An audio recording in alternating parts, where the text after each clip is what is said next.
The Lorax by Dr. Seuss.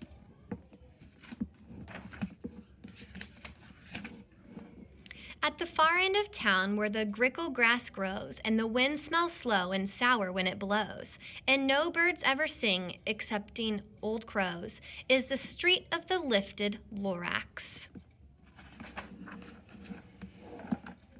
And deep in the grickle grass, some people say, if you look deep enough, you can still see today where the Lorax once stood, just as long as it could, before somebody lifted the Lorax away. What was the Lorax, and why was it there, and why was it lifted and taken somewhere? From the far end of town where the grickle grass grows? The old Onceler still lives here. Ask him. He knows. You won't see the Onceler, don't knock at his door. He stays in his lurkum on top of his store. He lurks in his lurkum, cold under the roof, where he makes his own clothes out of muffered moof. And on special dank midnights in August, he peeks out of the shutters, and sometimes he speaks, and tells how the Lorax was lifted away. He'll tell you, perhaps, if you're willing to pay.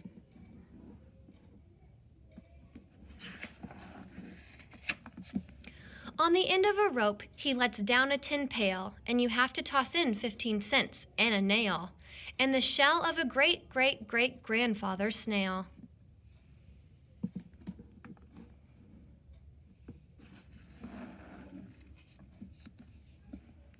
Then he pulls up the pail, makes a most careful count to see if you've paid him the proper amount. Then he hides what you've paid him away in his snub, his secret strange hole in his grovelous glove.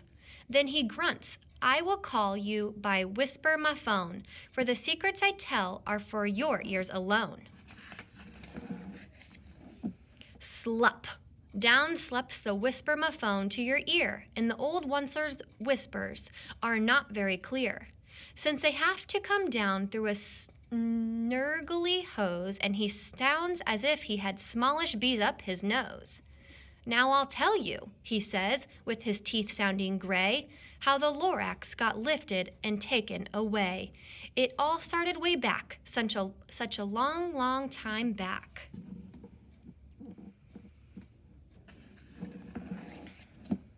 Why, back in the days when the grass was still green and the pond was still wet and the clouds were still clean and the song of the swami swans rang out in space, one morning I came to this glorious place, and I first saw the trees, the truffula trees, the bright-colored tufts of the truffula trees, mile after mile in the fresh morning breeze.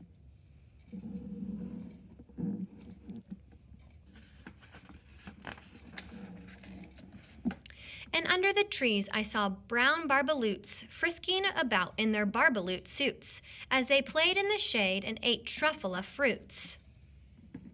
From the rippleless pond came the comfortable sound of the humming fish humming while splashing around. But those trees, those truffula trees, all my life I'd been searching for trees such as these. The touch of their tufts was much softer than silk, and they had the sweet smell of fresh butterfly milk. I felt great leaping of joy in my heart. I knew just what I'd do. I unloaded my cart. In no time at all, I had built a small shop. Then I chopped down a truffula tree with one chop. And with great skillful skill, and with great speedy speed, I took the soft tuft, and I knitted a thneed.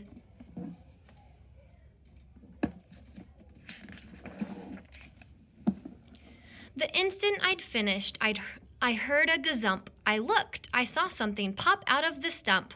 Of the tree I chopped down, it was sort of a man. Describe him, that's hard. I don't know if I can. He was shortish and oldish and brownish and mossy, and he spoke with a voice that was sharpish and bossy.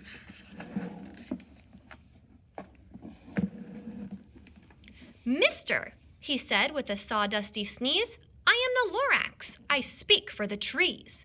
I speak for the trees have no tongues, and I'm asking you, sir, at the top of my lungs. He was very upset as he shouted and puffed, What's that thing you've made out of my truffula tuft? Lorax, I said. There's no cause for alarm. I chopped just one tree. I am doing no harm. I'm being quite useful. This thing is a need. A need's to find something that all people need. It's a shirt, it's a sock, it's a glove, it's a hat. But it has other uses. Yes, far beyond that. You could use it for carpets, for pillows, for sheets, or curtains, or covers for bicycle seats. The Lorax said, Sir, you are crazy with greed. There is no one on earth who would buy that fool's need.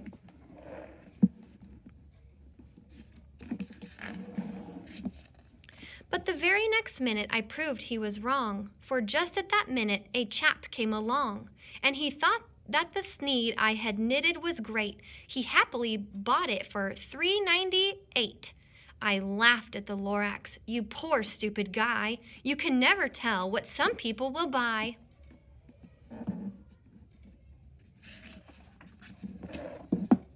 I repeat, cried the Lorax, I speak for the trees.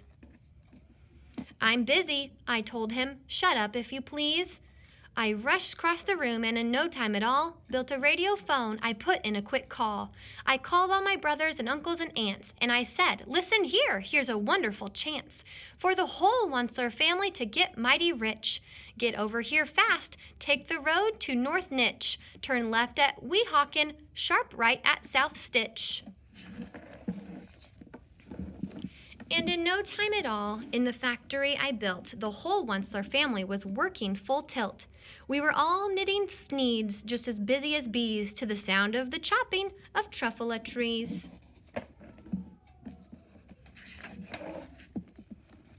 Then, oh, baby, oh, how my business did grow. Now chopping one tree at a time was too slow. So I quickly invented my super axe hacker, which whacked off 4 truffula trees at one smacker. We were making sneeds 4 times as fast as before, and that Lorax, he didn't show up anymore.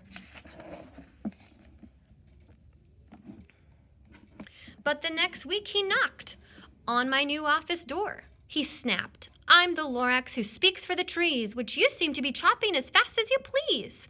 But I'm also in charge of the brown barbaloots who played in the shade in their barbaloot suits and happily lived eating truffula fruits. Now, thanks to your hacking my trees to the ground, there's not enough truffula fruit to go round. And my poor barbaloots are all getting the crummies because they have gas and no food in their tummies.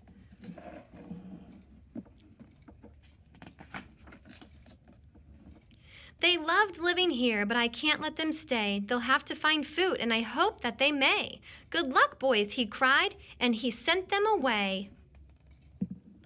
I, the Onceler, felt sad as I watched them all go. But business is business, and business must grow, regardless of crummies and tummies, you know. I meant no harm, I most truly did not, but I had to grow bigger, so bigger I got. I biggered my factory, I biggered my roads, I biggered my wagons, I biggered the loads. Of the sneeds I shipped out, I was shipping them forth to the south, to the east, to the west, to the north. I went right on biggering, selling more sneeds, and I biggered my money, which everyone needs.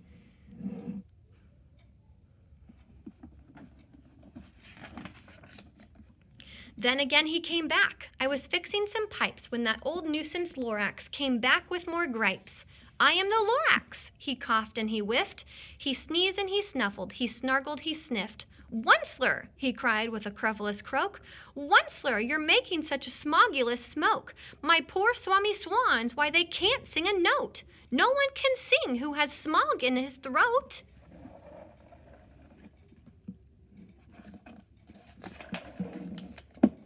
And so the Lorax, please pardon my cough, they cannot live here, so I'm sending them off.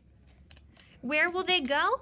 I don't know. I don't hopefully know. They may have to fly for a month or a year to escape from the smog you've smogged up around here. What's more, snapped the Lorax. His dander was up. Let me say a few words about gluppity-glup. Your machinery chugs on day and night without stop, and making gluppity-glup and sloppity-slop. And what do you do with this leftover goo? I'll show you, you dirty old Onceler man, you.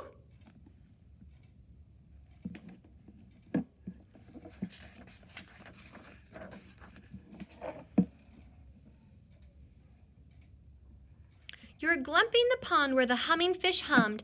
No more can they hum, for their gills are all gummed. So I'm sending them off. Oh, their future is dreary. They'll walk on their fins and get woefully weary, in search of some water that isn't so smeary. I hear things are just as bad up in Lake Erie.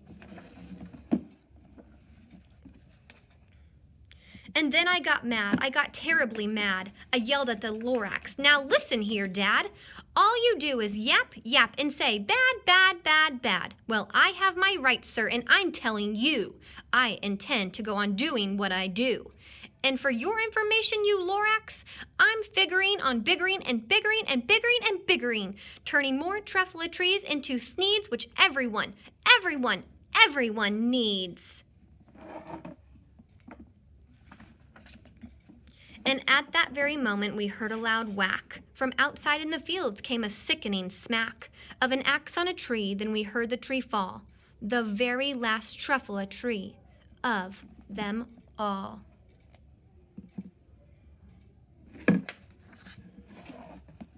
No more trees, no more sneeds, no more work to be done. So in no time my uncles and aunts, everyone, all waved me goodbye. They jumped into my cars and drove away under the smoke-smuggered stars. Now all that was left 'neath the bad-smelling sky was my big empty factory, the Lorax, and I.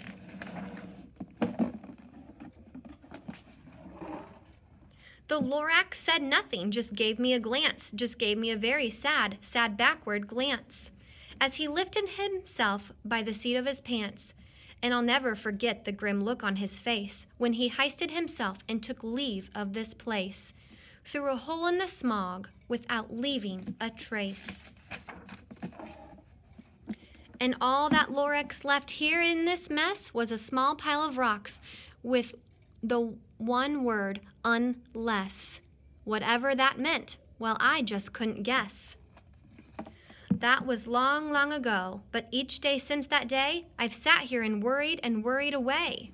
Through the years, while my buildings have fallen apart, I've worried about it with all of my heart. But now, says the Onceler, now that you are here, the word of the Lorax seems perfectly clear. Unless someone like you cares a whole awful lot, nothing is going to get better. It's not.